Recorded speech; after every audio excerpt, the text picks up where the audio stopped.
En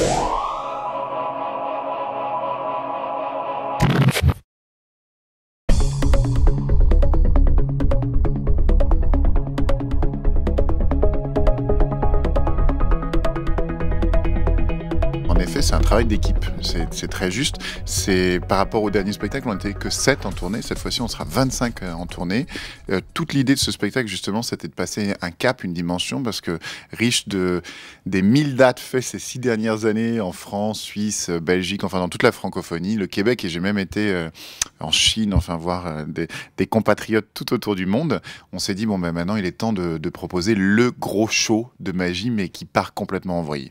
Et je me suis associé à un jeune homme qui s'appelle Sébastien Clergue, qui lui conseille, qui est un grand spécialiste de la magie mondiale, et avec qui on a créé donc des illusions tout à fait modernes et nouvelles que personne n'avait jamais tentées avant.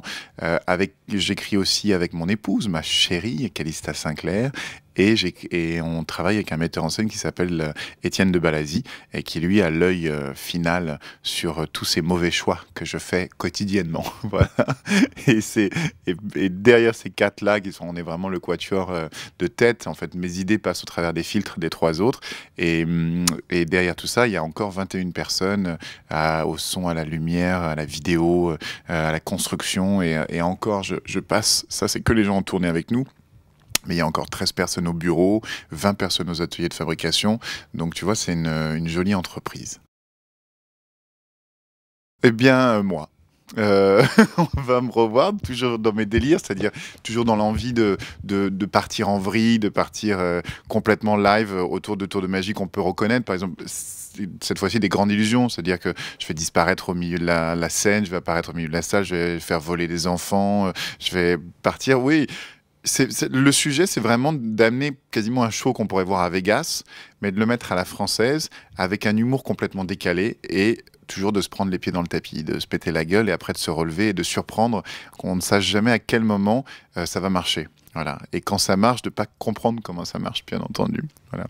Et il y a ouais, des morceaux un peu de bravoure. Il y a ce qu'on appelle une machine de Goldberg. Goldberg, c'est un dessinateur américain qui, tu as sans doute déjà vu ça, c'est ces machines folles où tu as par exemple une bille qui tombe le long d'un toboggan, qui va faire tomber un verre d'eau dans un seau. Le seau, par le poids de l'eau, va tomber, va lever une balance, qui va pousser un gros ballon, qui va ensuite faire tomber des dominos, etc. Et donc, nous, on a créé une machine comme ça de 10 mètres sur 6 mètres sur 3 différents niveaux pour obtenir un tour de magie. Donc on s'est lancé comme ça dans des constructions complètement, faut dire la vérité, insensées. Et je ne sais pas pourquoi je l'ai fait, parce que alors que je suis en train de répéter en ce moment, je me dis mais pourquoi j'ai fait ça? Pourquoi? Eh bien parce que j'avais envie d'aller plus loin.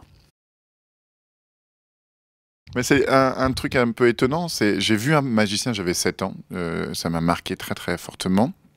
Et à 13 ans, je suis tombé sur une boutique, donc des années après, mais toujours dans la mémoire de ce moment-là. Je suis tombé sur la première, une boutique de magie, d'accessoires de magie professionnelle, qui est en fait la plus vieille boutique de magie au monde, qui se trouve à Saint-Germain.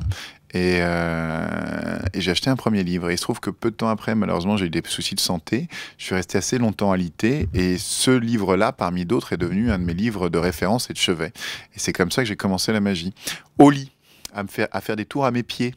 Et puis, de fil en aiguille, c'est devenu un hobby. Et quand j'ai commencé à faire du théâtre à 18 ans, j'ai mis ça vraiment de côté, tout en gardant un œil dessus, mais c'était pas du tout quelque chose d'essentiel pour moi.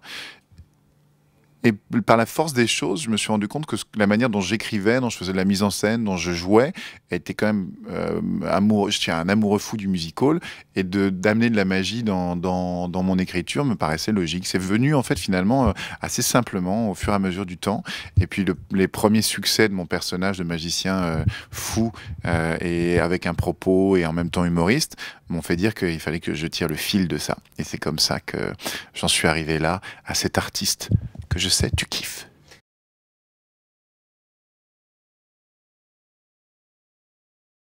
Bah, l'Olympia, c'est un truc de fou parce que j'y ai joué pour les premières fois avec un festival qui s'appelait Paris Fessé Comédie. Et je crois que c'était un des moments les plus étonnants de ma vie. Après, j'ai fait les premières parties de Dubosc, de Roumanoff à l'Olympia, qui étaient extraordinaires. Et quand j'y ai joué pour la première fois seul, je me souviens de tu vois, cette devanture mythique de l'Olympia que tout le monde connaît, avec ton nom en lettres rouges, qui remplace celle de Brel, de Piaf, de Jimi Hendrix, de Johnny Hallyday, enfin de gens que tu adores. Moi, j'avais vu à l'Olympia les Blues Brothers, j'avais vu MC Solar, j'avais vu Moby. Enfin, donc pour moi, c'était un truc hallucinant.